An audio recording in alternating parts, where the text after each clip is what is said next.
Good morning, everyone. It's Angel from Parisian Phoenix Publishing. I have not even been up an hour yet, so I'm looking a little rough, but that's okay, because I wanted to read to you from Coffee in the Morning, and I'm having my coffee in the morning. I actually brought this home from Panera yesterday. So, introduction. I like to sit and watch the sunrise, twilight breaking into daylight, a magical time of day.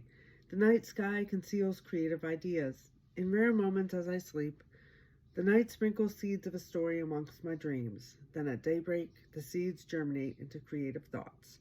When I was in my early 30s, sitting at the kitchen table in my boxers with socks on my feet, wearing an old comfortable flannel shirt, a cup of coffee in front of me, and gazing out the back door, I would sit and think about planning my day, planning my future. Sometimes I would write, draw, or paint, but most of the time I would dream. I remember my mother sitting at the dining room table looking out the window into the sky, enjoying her morning cup of coffee. She spent her coffee time the same way her mother, my Nana, did. After all the breakfast dishes were cleared away, Nana would sit at the kitchen table with her two pink plastic rollers in her hair and a coffee cup. She would sip her coffee and gaze into the dining room and beyond the dining room into the living room. Pardon me. It was her time for a cup of coffee, she would say. I think it was a time during which they both planned their day or the next couple of days. Many times they had a pad of paper next to them and they would write the shopping list, or the store order as they called it. Sometimes they would write things down they didn't want to forget and doodle in the margins.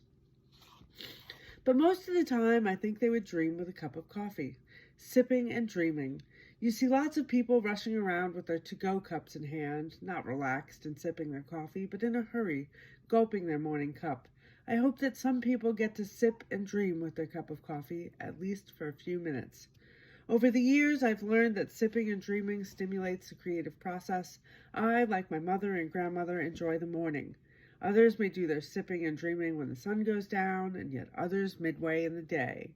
Whatever time one enjoys sipping and dreaming, that is a perfect time. What you sip is not important.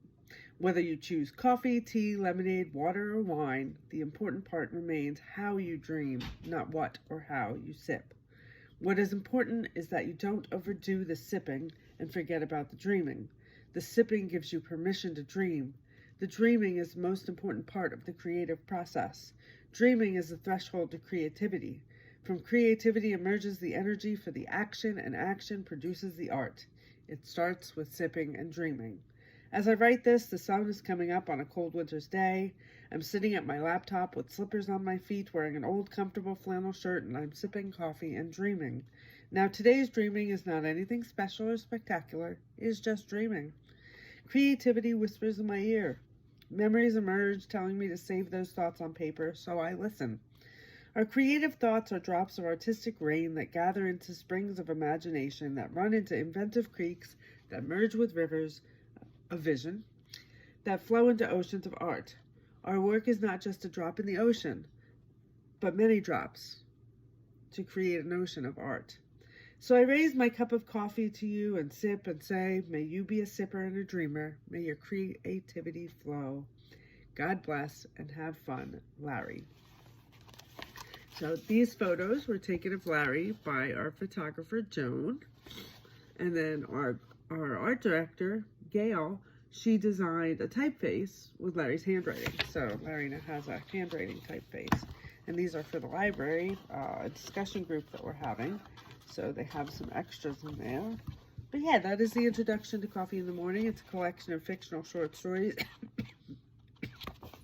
Sorry, just got up. So if you're interested in what Larry has to say, or you want to sip some coffee with him, the book is Coffee in the Morning by Larry Sceurman.